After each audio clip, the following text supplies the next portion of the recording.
Assalamu alaikum. In this video, we will discuss defensive versus offensive marketing strategy. Basically, किसी भी किस्म की marketing हो, चाहे तो वो ऑफलाइन हो, चाहे वो ऑनलाइन हो, उसके अंदर जो ब्रांड्स होते हैं या डिफरेंट सेलर्स, वो न सिर्फ ये है कि अपने ब्रांड्स को डिफेंड करते हैं by retaining their existing customers, बल्कि जो उनके कंपेटिटर्स होते हैं उनको वो अटैक भी करते हैं। उनकी जो कंपेटिटर्स की जो ऑडियंस होती है, जो उनके कस्टमर्स होते हैं, उनको अपनी तरफ अट्रैक्ट करते हैं डिफरेंट यूनिक सेलिंग पॉइंट्स को जो है वो मार्केट में लाके।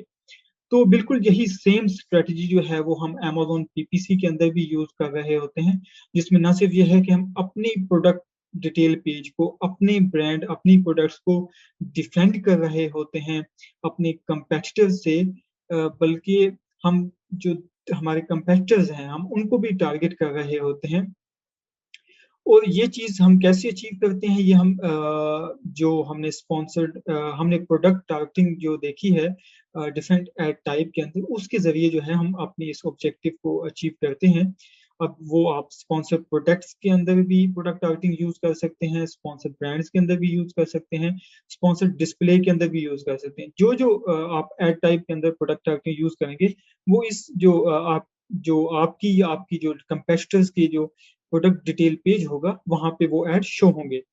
अब ऑफेंसिव क्या है, डिफेंसिव क्या है?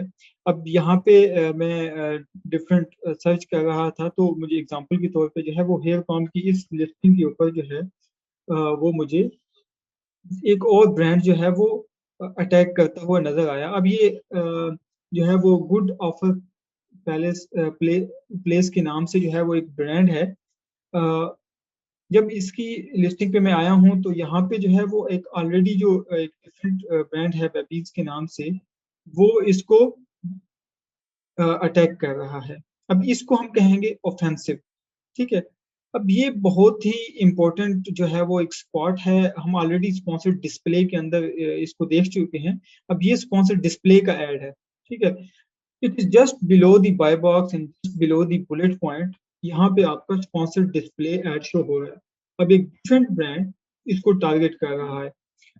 अब यहाँ पे हाई पॉसिबिलिटी है कि जो भी कस्टमर्स यहाँ तक पहुंचा है, वो इसकी कन्वर्जन से पहले जब यहाँ पे एक ही ब्रांड के जब ये डिफरेंट ऐड देखे, तो मे बी जहाँ पे लेट्स सपोज वो रेड टेल लिख के आया है, यहाँ तक पहुंचा है, यहाँ पे वो देखेगा कि भाई यहाँ पे मुझे रेड टेल भी नजर आ रहा है और डिफरेंट और डिजाइन भी है, तो क्यों ना मैं जो है वो कॉम्बिनेशन बाई कर लूं। और बल्कि उसके पास जो है वो कलर की भी वो वैरायटी दिखा रहा है कि भाई मेरे पास ब्लैक भी है, मेरे पास पिंक भी है। तो यहाँ पे जो है एक हाई पॉसिबिलिटी है कि ये जो भी ब्रांड था उसकी जो कस्टमर्स हैं, उसके कस्टमर्स को ये वाला ब्रांड अपनी तरफ अट्रैक्ट कर ले। ठीक है। तो ये बेसिकली ब्रांड जो है वो एक ऑफेंसिव स्ट्रेटजी को यूज करते हुए एसएम टारगेटिंग, स्पॉन्सर्ड डिस्प्ले के अंदर एसएम टारगेटिंग को यूज करते हुए इसके लिस्टिंग के ऊपर अटैक कर रहा है।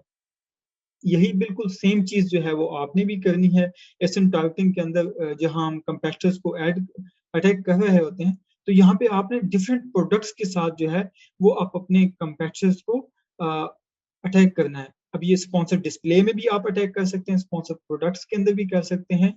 स्पॉन्सर डिस्प्ले का ये ऐड बड़ा ही इम्पोर्टेंट इसकी स्पॉट है। इसके अलावा नो डाउट आप नीचे जो है वो ब्रांड्स और जो आपकी स्पॉन्सर्ड प्रोडक्ट्स हैं, वहां पे भी आप इसको अटैक कर सकते हैं। ओके, ये तो होगी ऑफेंसिव जो है आपकी स्ट्रेटजी।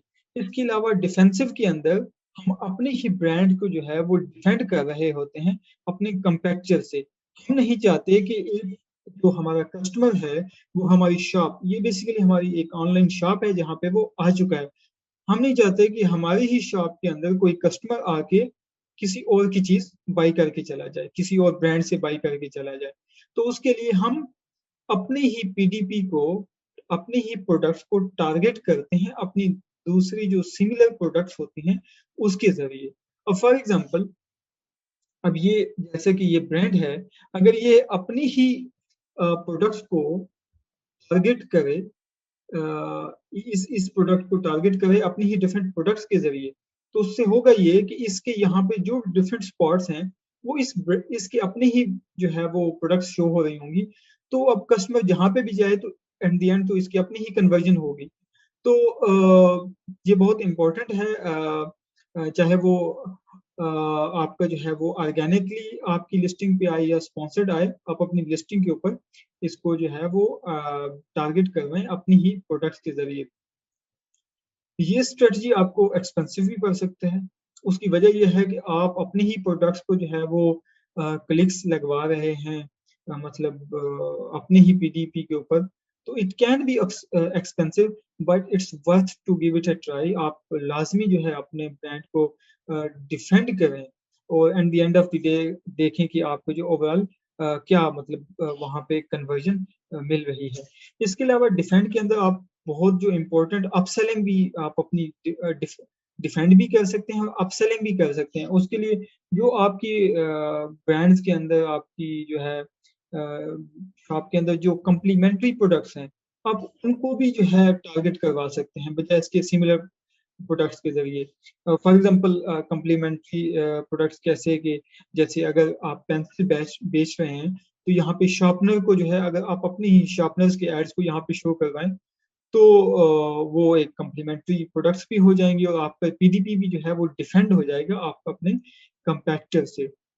सो ये एक शॉर्ट सी जो है वो एक स्ट्रेटजी है जो आपको यूज करनी चाहिए अपने पीडीपी को डिफेंड करने के लिए और अपने कस्टमर्स को या अपने कंपेटिटर्स को टारगेट करने के लिए। So thank you so much.